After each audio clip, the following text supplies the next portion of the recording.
اسرائیل نے حزب اللہ اور حماس کے بعد اپنا اگلا ہدف یمن کو بنا لیا۔ یمن پر ایک بہت بڑا اور بھاری حملہ کیا گیا ہے اسرائیل کی جانب سے، اور پریشان کن تفصیلات اس وقت سامنے آ رہی ہے۔ اس کے بعد ابو محمد الجولانی نے دوستی کا ہاتھ بڑھا دیا ہے مسلمانوں کے دشمن، امن دشمن نیتن یاہو کی جانب۔ اس کے بعد ترکیہ نے تمام تر بیانات مسترد کر دیا اور نومنتخب امریکی صدر ڈونلڈ ٹرمپ کو کھری کھری سنا دی ہیں۔ شام کے حوالے سے جو بیانات دیے جا رہے تھے اور ان فرینڈلی ٹیک اوور کی باتیں کی جا رہی تھی، وہ سب مسترد کر دیے، اور بڑی ڈیولپمنٹس ہیں، یہ سب آپ کو بتائیں گے اپنے آج کے اس ولاگ میں۔ آپ ایک نیوز ڈیجیٹل دیکھ رہے ہیں اور میں جواد یوسف ہوں۔ ناظرین، سب سے پہلے بڑی خبر کی اگر بات کی جائے تو وہ یہ ہے کہ ایک لیٹسٹ انٹرویو ابو محمد الجولانی جو شام کی نئی حکومت ہے، اس کے سربراہ جو اپوزیشن فورسز کے سربراہ ہیں، ان کی جانب سے دیا جاتا ہے، ایک غیر ملکی میڈیا BBC کو دیا جاتا ہے، اور اس کے اندر کیا بیان دیا جاتا ہے؟ اس کے اندر یہ بیان دیا جاتا ہے کہ دنیا کو ہم سے کوئی خطرہ نہیں ہونا چاہیے۔ انہوں نے دوستی کا ہاتھ بڑھا دیا اسرائیل کی جانب۔ وہ کس طریقے سے دوستی کا ہاتھ بڑھا دیا؟ وہ اس طریقے سے دوستی کا ہاتھ بڑھایا کہ بڑی انہوں نے سٹیٹمنٹ دی ہے، بڑا دعویٰ کیا ہے، وہ یہ کہ ہم اسرائیل کے ساتھ جنگ نہیں کریں گے، ہماری سرزمین اسرائیل کے خلاف استعمال نہیں ہوگی۔ مطلب شام جو پہلے استعمال ہو رہا تھا، جو ایک سپلائی لائن تھی، وہ تو کٹ چکی، لیکن اب نہ ہم اس سرزمین کو استعمال کریں گے اسرائیل کے خلاف، نہ کسی اور ملک کو، نہ کسی اور گروپ کو، نہ کسی اور ملٹری گروپ کو، نہ کسی لشکر کو، نہ کسی جنگجوؤں کو استعمال کرنے کی اجازت دیں گے۔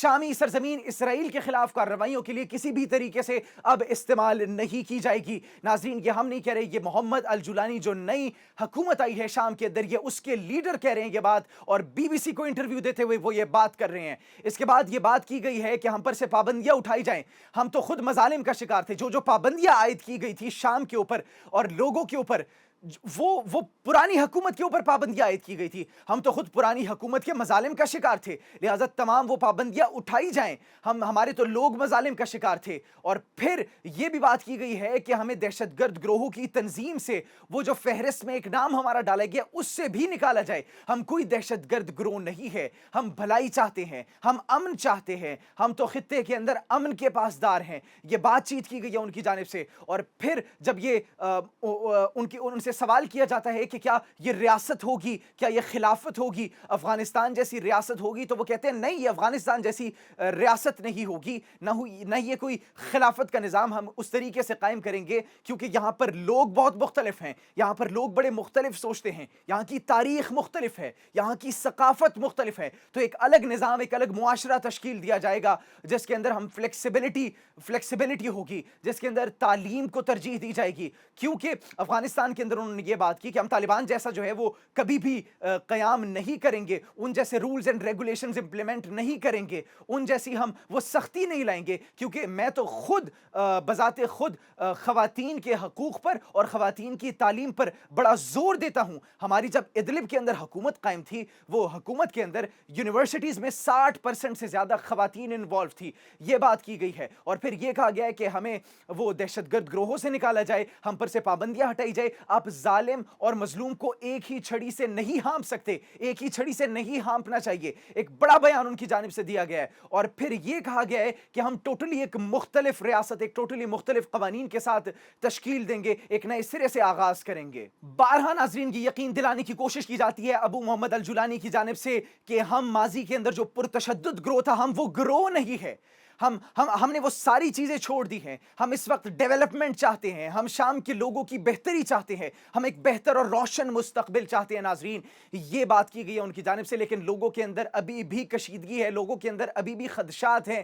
لوگ یہی سوال کر رہے ہیں کہ وہ باتیں تو ٹھیک کر رہے ہیں، بالکل کر رہے ہیں، لیکن جب یہ عملی اقدامات کریں گے، جب اس کو عملی جامہ پہنانا شروع کریں گے، تو پھر اصل بات ہوگی کہ وہ کس حد تک وہ حقیقت کرنے ہیں۔ اور اس کے بعد ناظرین، بڑی خبر جو یہ ہے کہ گزشتہ دنوں ہم نے دیکھا کہ ان فرینڈلی ٹیک اوور کی باتیں کی گئی تھی نومنتخب امریکی صدر ڈونلڈ ٹرمپ کی جانب سے۔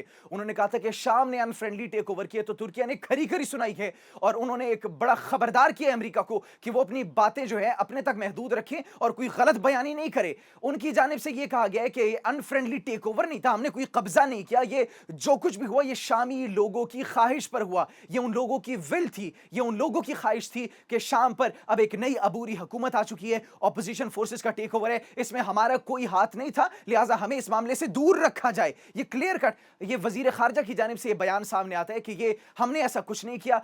अगर हम शाम के लोगों के साथ यकजहती कर रहे हैं, अगर हम उन लोगों के साथ इजहार यकजहती करें, बातचीत कर रहे हैं, उनको एक सॉफ्ट कॉर्नर दे रहे हैं, तो इसका मतलब ये नहीं कि हम उन पर हुक्मरानी कर रहे हैं। इसका मतलब हरगिज ये नहीं कि हमें ये तसव्वुर कर दिया जाए कि हम उन पर हुक्मरानी के ख्वाब देख रहे हैं या हम उनके हुक्मरान, ऐसा बिल्कुल नहीं है।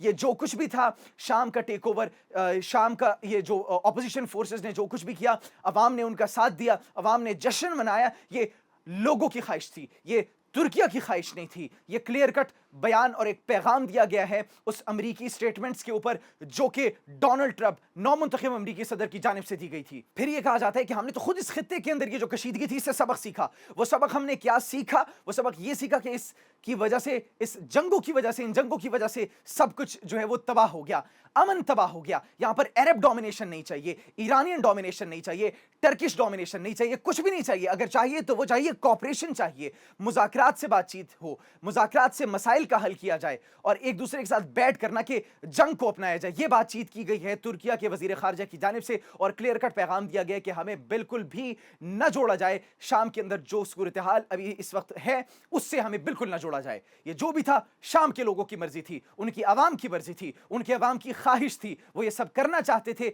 देखना चाहते थे। अगर हम यकजहती कर रहे हैं तो इसका मतलब ये नहीं कि ये सब हमारे कहने पर हुआ। दूसरी जानिब नाजरीन एक बहुत बड़ी डेवलपमेंट, बड़ी अपडेट वो ये है कि यमन हिजबुल्लाह का साथ दे रहा था, यमन मासूम फलस्तीनियों का साथ दे रहा था, यमन लबनान में जो हिजबुल्लाह रिटेलिएशन कर रहा था, जो डिफेंस कर रहा था अपनी सरजमीन की, उसका साथ दे रहा था। उस सब के साथ की मासूम फलस्तीनियों के लिए आवाज़ उठाने पर उनको उनकी कीमत चुकाना पड़ गई है और इसराइल ने एक बहुत बड़ा और भारी हमला किया है। और आप ढिठाई का अंदाज़ा करें नाजरीन कि हमला भी 6 से 8 मकामात पर किया गया, इंतहाई बड़ा, जिसके अंदर कोई फौजी तनसीबात को निशाना नहीं बनाया गया बल्कि शहरी इंफ्रास्ट्रक्चर को निशाना बनाया गया, पावर सेक्टर को निशाना बनाया गया, पोर्ट्स को निशाना बनाया गया और सिविलियंस को, मासूम बच्चों को निशाना बनाया गया, सिविलियंस को टारगेट किया गया। और उस टारगेट करने के बाद नाज़रीन उनकी ढिठाई देखें और उनकी एक तरीके से हठधर्मी देखिए इजरायली और सहूनी हुकूमत की। वो ये कह रहे हैं, उनका डिफेंस मिनिस्टर कहते हैं कि जो हमारी जानिब हाथ बढ़ाएगा हम उनका हाथ काट देंगे। हमारे इजरायली फोर्सेस के, हमारी हुकूमत के हाथ बहुत लंबे हैं, बहुत बड़े हैं। जो हम पर एक मरतबा हमला करेगा हम उन पर बार बार हमला करेंगे और उनको बताएंगे कि हम चुप नहीं बैठेंगे। इसराइल की सरजमीन पर अगर कोई हमला करता है, अगर इसराइल के समंदरी रस्तों पर कोई हमला करता है तो उनकी कीमत उसको चुकाना पड़ेगी। इसराइली सदर भी ये स्टेटमेंट देते हैं कि नाजरीन ये जो हमला किया गया है इससे आप अंदाजा लगा सकते हैं कि हमारी एयरफोर्स कितनी ताकतवर है, हमारी फिजाइया कितनी ताकतवर है। हमारे हमले की वजह से यमन पर जो है वो एक बहुत भारी नुकसान और उनको कीमत अदा करनी पड़ी है और मुस्तकबिल में भी ऐसा होगा जो इसराइल के खिलाफ आएगा, आवाज उठाएगा। अब उसके बाद हौसियों का रिएक्शन नाज़रीन, हौसियों की जानिब से बड़ी मुज़म्मत की गई है और कहा गया कि ये देखिए, अक़वाम मुत्तहिदा देखे, अमेरिका देखे, अमेरिका को हिमायत हासिल है इसराइल की और इसराइल की भरपूर हिमायत कर रहा है अमेरिका। लिहाजा ये जो हमला हुआ है इसमें अमेरिका भी उनके साथ था। अमेरिका, कहाँ गए वो अमेरिकी लोग, कहाँ गए वो अमेरिकी कवानीन जो इंसानी हकूक़ की पासदारी की बात करते हैं, इंसानी हकूक़ के लिए आवाज़ उठाते हैं। ये सरासर इंसानी हकूक़ की खिलाफ वर्जी नहीं की गई, मासूम शहरियों को निशाना नहीं बनाया गया, शहरी तनसीबात को निशाना नहीं बनाया गया। तो नाक़दीन ये सवाल कर रहे हैं, हौसी बागी ये सवाल कर रहे हैं, यमन के लोग इस वक्त ये सवाल कर रहे हैं कि भाई कहाँ गई वो इंसानी हकूक़ की तंजीमें जो कि शहरियों की कत्ल गारतगिरी पर और उनकी टारगेट किलिंग पर इस तरह खामोश तमाशाई बनकर बैठे हुए। अगर ये कहीं और पर किसी और खित्ते में होता तो फिर आप तमाम ने यकजा हो जाना था, मुतहर्रिक हो जाना था, मुनज़्ज़िम हो जाना था, इकट्ठे हो जाना था। लिहाजा अब आप क्यों खामोश है? ये जो इतने लोग इस वक्त शहीद हुए और जख्मी हुए और मजीद तादाद नाज़रीन बढ़ती जा रही है, उस पर ये सब खामोश है। ईरान की जानिब से बयान सामने आया है कि ये जो भी हुआ इसमें अमेरिका की हिमायत हासिल है। वो भी ये कह रहा है अमेरिका की हिमायत के बगैर तो कुछ पॉसिबल ही नहीं है ना नाज़रीन। जब तक वो उनकी हिमायत करेगा तब तक ये सब कुछ होता रहेगा। और फिर सबसे बड़ी स्टेटमेंट हमास की जानिब से सामने आई है कि ये खित्ते के अंदर कशीदगी को बढ़ा सकती है। ये एक इंतहाई खतरनाक पेशरफ्त है और ये सिर्फ मशरिक़ वस्ता नहीं बल्कि अरब तक फैलता जा रहा है। और अरब तक अगर ये फैल गया तो वो ग्रेटर इसराइल का ख्वाब जो है वो उनका पूरा हो जाएगा। ये ईरान फिर कहता है कि यूएन के चार्टर की बैनुल-अक़वामी क़वानीन की खिलाफ वर्जी की गई है, लेकिन इस पर मगरिबी ममालिक, इस पर अक़वाम मुत्तहिदा खामोश है। आखिर क्यों वो खामोश है? फिलहाल इतना ही नाज़रीन, कमेंट सेक्शन में ज़रूर बताइएगा बड़ी डेवलपमेंट्स हो रही है कि आप इस बारे में क्या सोचते हैं। अपना बहुत ख्याल रखिए। अल्लाह निगहबान।